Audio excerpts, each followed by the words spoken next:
मोदी सरकारने मदरशांचं अनुदान 2 लाख रुपयांवरून 10 लाख रुपये केलं। वक्फ विधेयक, औरंगजेबाची कबर, नागरिकत्व सुधारणा कायदा अशा माध्यमातून पंतप्रधान नरेंद्र मोदी सरकारने मुस्लिम बांधवांच्या विरुद्ध टोकाची भूमिका घेतली।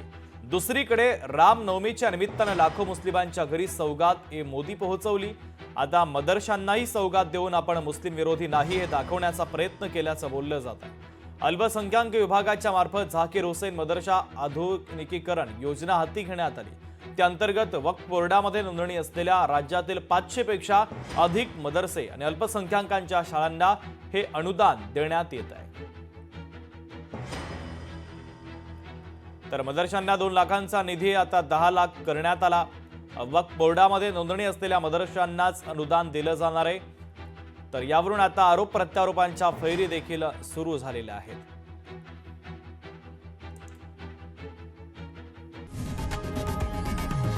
लोकशाही मराठी ऐका, पहा, जागरूक रहा।